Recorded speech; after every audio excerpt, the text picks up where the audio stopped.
This is the Horse Radio Network. This is episode 1046 of Horse Tip Daily. A different horse tip, a different equine topic, a different equestrian expert every day. Horse Tip Daily brings the world of equine knowledge to you, one day at a time.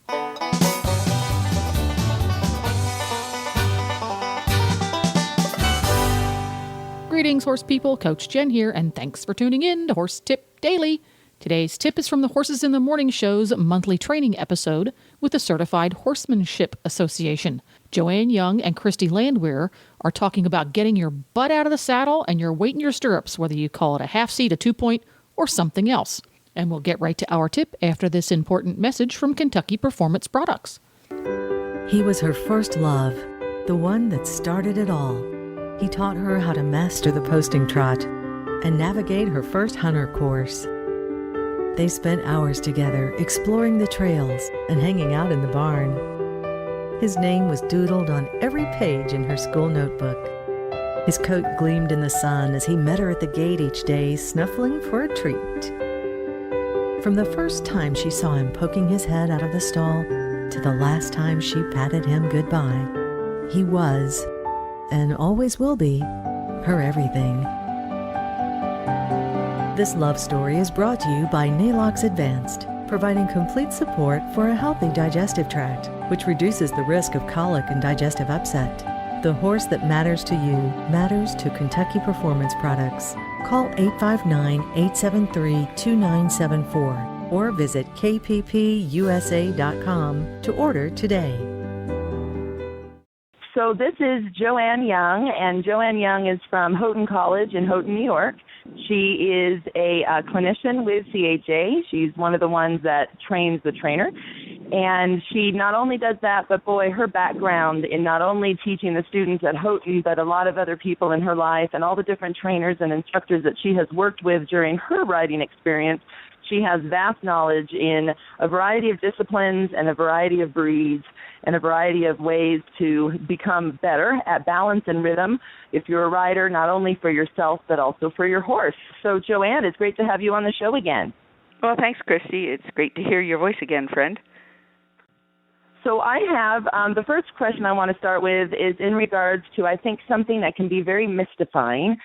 And this is whether you ride English or Western. Sometimes you just have to get your rear end out of the saddle to free up the horse's back and to free up your own back and do some of the things. But there's a lot of terminology about 2-point, half seat, light seat, balance seat, standing up in your stirrups. So could you demystify some of those topics for us, and then we can dive right into some specific exercises that you like to do with your horses and riders in regards to these positions? Sure. All of those terms basically are referring to the same thing, but coming at it from a little bit different angle and a little bit different background. 2-point is probably the term you hear the most often in hunt seat circles, and it basically means, and if you're going to stand up in your circle, let me back up, in your saddle, let me back up a second. You need to have your stirrups short enough so that when you stand up with your knees straight, you should be able to fit your hand vertically between the crotch of your pants or breeches and the seat of your saddle. And if you can't do that, they're too long and you're wasting your time anyhow. You're going to end up on tiptoe and off balance. Now, to back up, 2-point means that you have 2 points of support, which is your legs and feet on the stirrups, versus sitting down in the saddle, which is called 3-point, because then you have your seat, your buttocks, your pelvic cradle, whatever you want to refer to as that part of your anatomy, touching down on the saddle. And the whole reason that people want that position is to free up the horse's back to move more easily without impediment of the rider's back seat banging on their back. So you would use it for galloping and jumping, English.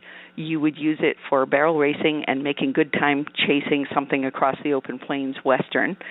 And when they call balance seat, basically that incorporates the same principle that works whether you're calling it 2-point or half seat.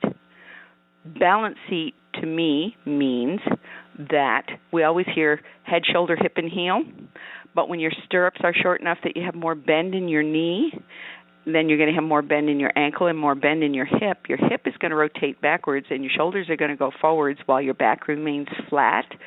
You can't have that head, shoulder, hip, and heel alignment or you lose the whole compressible spring aspect.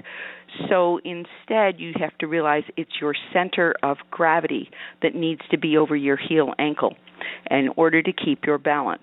And that's true whether you're standing on the ground and doing broken field running in a soccer game or a football game, or whether you are ice skating or skiing, particularly downhill skiing, or whether you have a big, fat, hairy horse between your legs to help hold you up.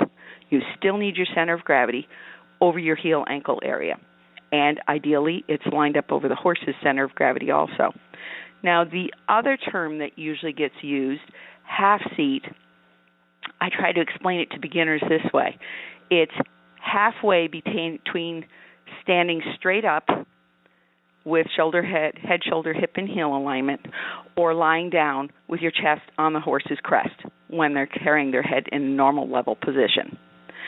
So you're going to have that degree of inclination.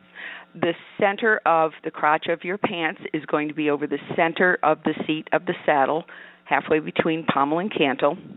Your hands are going to be halfway between the withers and the ears on the crest of the neck. And you're going to have about 2 inches airspace between your pants and the seat of the saddle. So everything is in increments of half. Usually when you see beginners first starting to learn jumping seat, they want to crouch like a monkey and lay their neck and chest right on the horse's neck, which of course throws all the weight on the horse's forehand and makes it hard for him to keep his balance, therefore hard for him to steer himself, therefore hard for him to obey the rider's directions. Very true. And they all do that too, don't they? The first time you teach anything like this, they all want to crouch like that. Yes. And they all want to grip with their toe like they're climbing the stairs or climbing the ladder. and that's a pretty normal human reaction.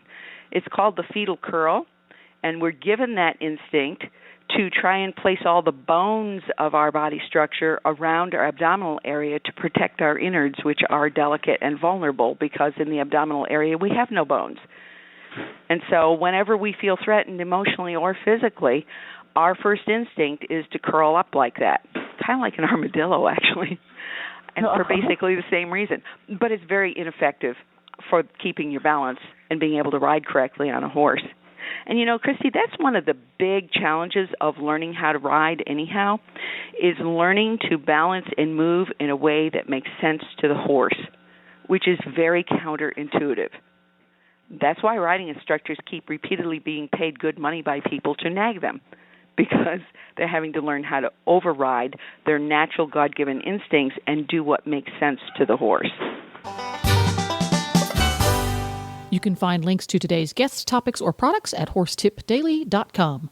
This podcast was made possible through the generous support of Kentucky Performance Products and listeners like you. The Horse Radio Network and the Horse Radio Network hosts are not responsible for statements of guests or their opinions. Use your own judgment when listening to the tips provided by the experts on Horse Tip Daily.